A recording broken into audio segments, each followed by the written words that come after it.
Hello and Happy New Year! Last year around this time I decided to upload a tutorial on how to do plywood material in Solidworks and then of course Keyshot. So for this year I tried to do something similar. I uploaded these pictures on my Instagram a few days ago, and as you can see I tried to replicate a Topographic CNC milled stack of plywood. So this is what this tutorial is going to be about. This is Mehdi and let's begin.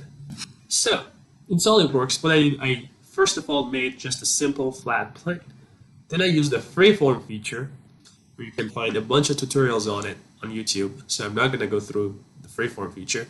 And then I made it look like a desert, a topographic map of some sort, just a random thing. And then I decided to connect these two planes together to make it a solid, so I have a solid body right now. And I drew a bunch of lines, as you can see here, and I believe the distance between each line is 0.06 inches. So the wood pieces are pretty thin, and then I extruded them as a bunch of surfaces. I do not know how many I have, but I have a lot. So the next step, I use those surfaces to split my body. After the first split feature, I realized that some of the bodies are not actually split. So I did two more split features, which evenly split all the solid bodies. And then after that, as you can see, I did color code all of them in black and white. That's really going to help us in Keyshot when we're trying to separate all the bodies and then put them in one folder. So as you can see, I have a bunch of solid bodies. I have about 217 solid bodies. So the computer runs a bit slow when you have this many solid bodies, but it's okay. And then I took this to Keyshot. So let's move to Keyshot. So before I move to Keyshot, I wanted to show you some references of what I was talking about.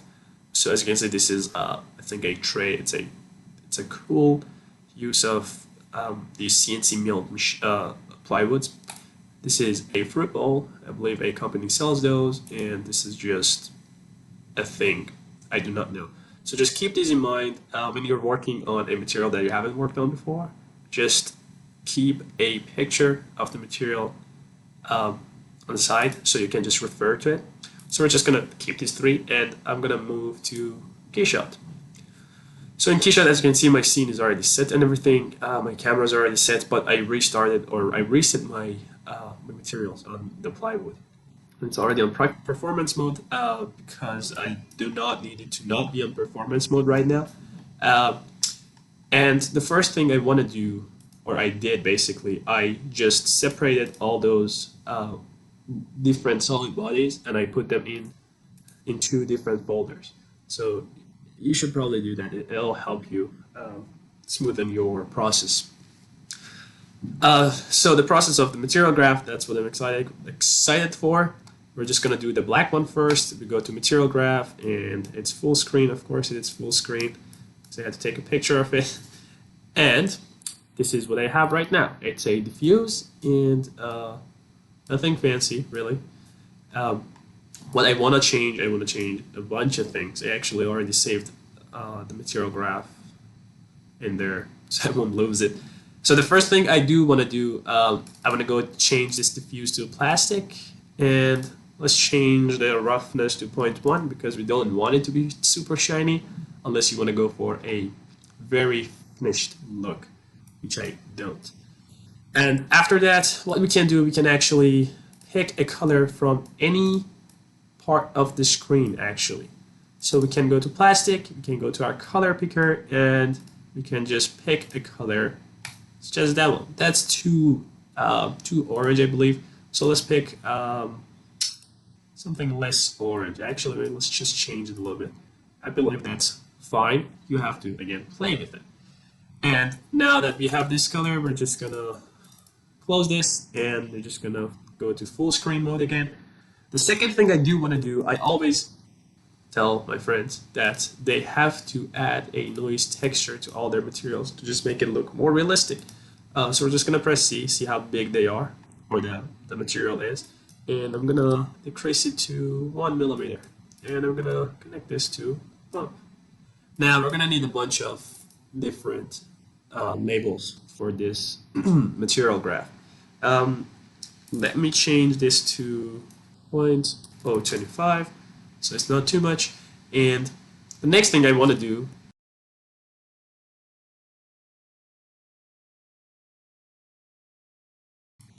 is to add a, where is it? A wood advanced material. And again, we're gonna need a bunch of different labels. So I'm just gonna copy paste that, and we're just gonna keep the texture there. Actually, what we can do a bump add, and then connect this to bump to, and also we want to connect this to diffuse. So the reason I'm doing this is, well, we're gonna see it in a second. You're gonna see that right now we have, it's just a circle actually. Let's just press C on this, and it's just like a bunch of different circles starting from the center. So I do not want those circles. So what I actually want the knots. So the knot density, we're going to increase the knot density to something higher. And let's look at it. Knot age, let's keep it at 9, that's fine. Knot border size, I'm not going to touch it. Distortion, you can play with these. Branch scale, I'm going to increase it a little bit, and I'm going to decrease the density. So the knot sizes are actually bigger. And so we have this right now. We have the knots, but we don't want the circles. So one way around it, I don't know if there is a better technique to go around this, but one way I did it was that I actually just took my original color, or my background color. I'm gonna go to RGB, I'm gonna copy the hex code, and I'm gonna copy and paste it here, and not just all of them. I'm gonna do it on 3 of them actually, because if I do it on all of them, then it would look pretty bad. So this is what we have right now, and this one I can just go and paste it, but then I want to change it a little bit, maybe a bit darker. Maybe we can keep it at 3. So as you can see, we do have those dots, and let me turn off the performance mode, and we can still see those dots. Not border, not color, and I can also change this to something, of course, not that color, darker, much darker, and perhaps that's too dark actually. Let's just keep it at something like that. That doesn't look too bad. Maybe lighter actually. Again, you have to play with it until you get it right. I'm going to turn on the performance mode again, and so we have these knots, and we also have the bump map. And so the next thing I do want to do, I want to add just some strikes of the wood material. So I go to texture and I look up wood. There was one material that I used. I do not remember which one it was. Maybe it was this one. No. Let's try it. This one. It's definitely not that one. Fine grain wood. You can basically use any kind of wood you want. You can just use this one. I think this is the most distinct wood texture. So just gonna hit C. Just gonna take a look at it. I believe it's too big, so we're gonna change it to 500-ish. I think that should be fine. If it's not, then play with it, adjust it. And as I said, I'm gonna need yet another label. So I'm just gonna copy paste this, and I'm gonna keep the noise texture as the bump, and I'm gonna connect this to. Actually, I'm gonna connect it to opacity, and then I'm gonna connect this to label. For this, we're gonna have to change the color a little bit. So let's just go for something wild to just see what it would look like, and I believe it should be the opposite. So one thing I can do, it's already like it's gray, so it's not like really black and white. So we can change the brightness and the contrast, so it's really black and white now. This is what I want, and let's do some like green. You can see the strikes here. It's good. That's what we want. You want to see the stripes. So we go to RGB and we paste it again, and you just want something slightly either darker or lighter. In my case, you want something a little bit darker actually. So let's keep it at perhaps 10%, because when you render your models at a high sample, you'll actually be able to see those little details that you won't be able to, or that you aren't able to see, you can't see while you're working in Keyshot. So 10%, I think that's fine. And for this one, I just realized I can also use this as an opacity map, and then that would also give me more control, but I think I like it the way it is. But just to show you guys, if I connect this to opacity and then go here and then change this to red, you can see how it would look like. So for that, you're going to need more adjustments. So I'm just going to connect that to diffuse. So we have both the colors, or we have the background color and also the knots. Because with opacity, you won't be able to see the knots as much.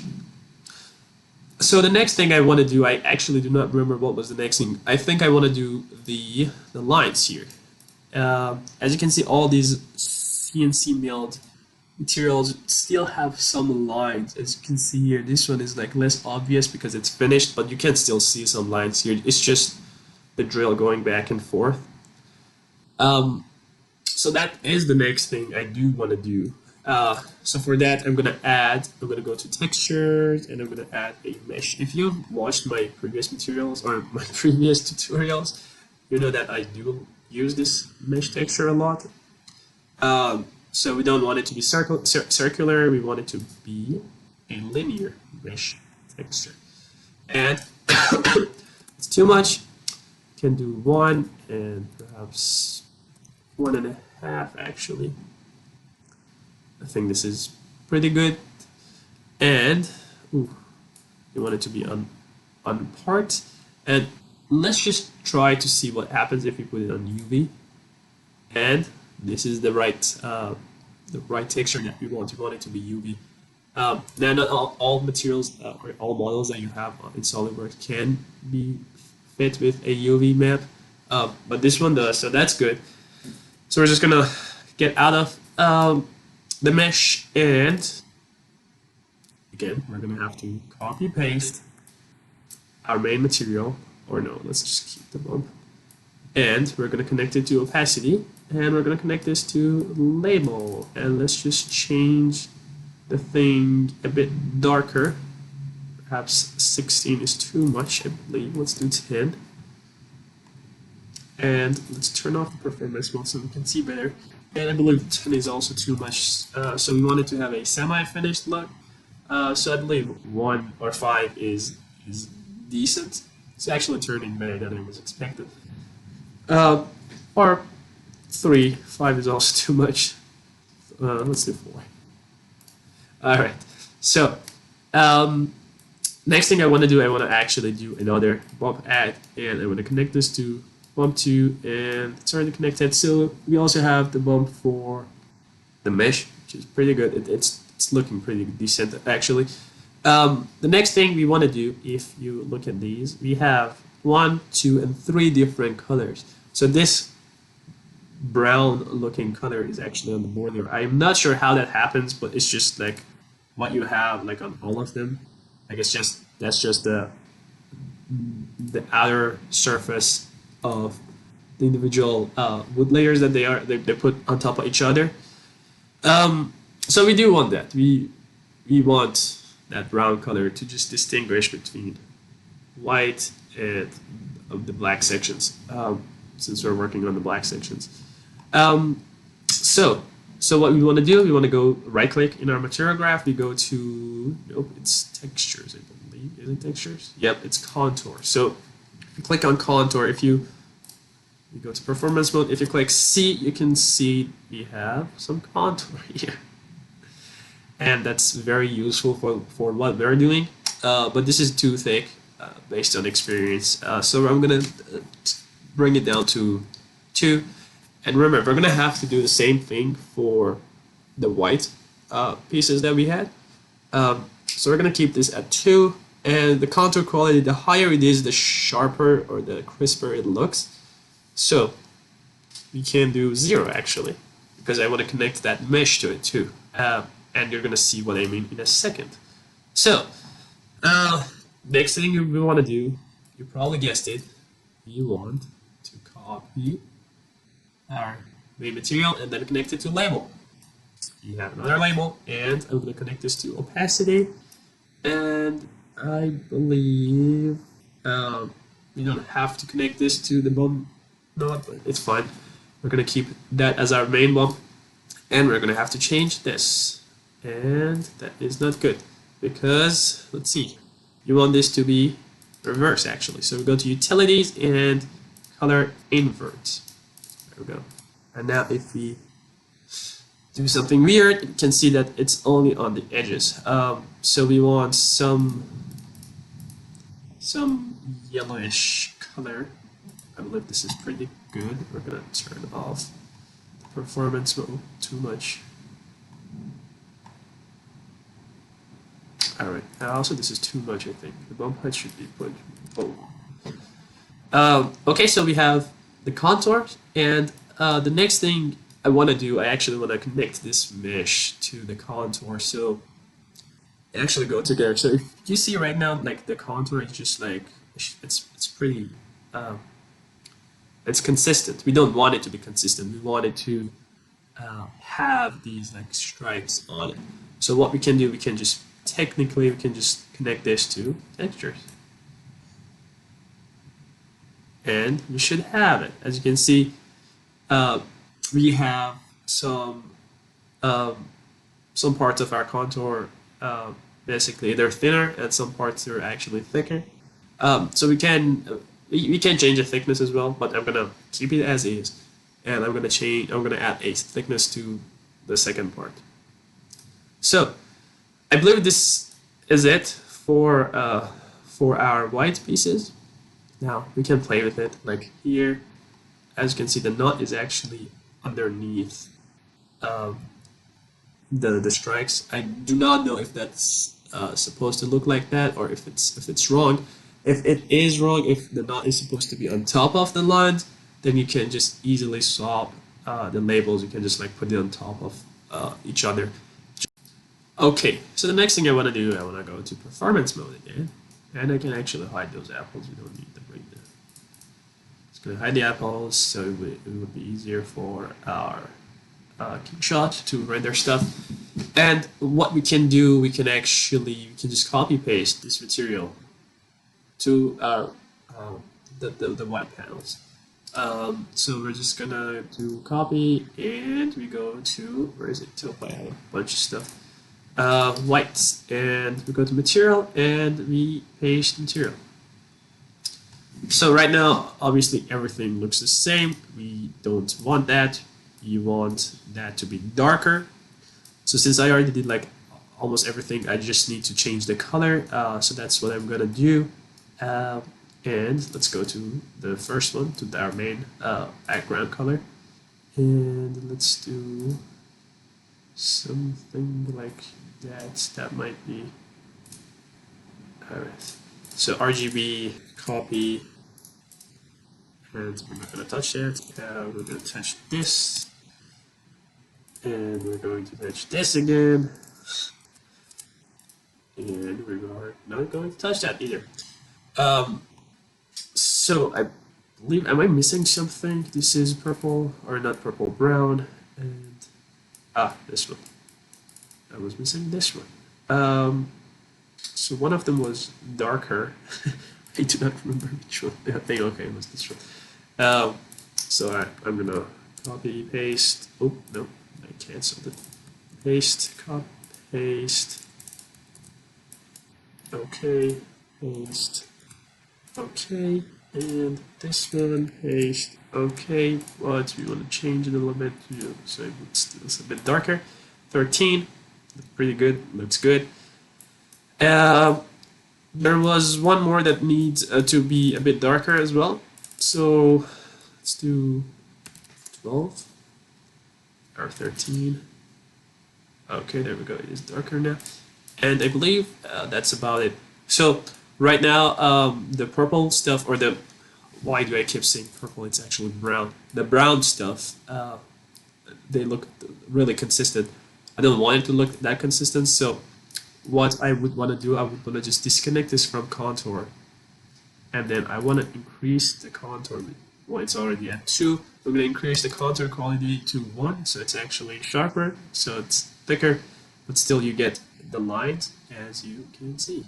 And I think I'm going to need to bring down the contour size or the width on the other one to 1 pixel, because this is, it might be too thick, but it's probably okay.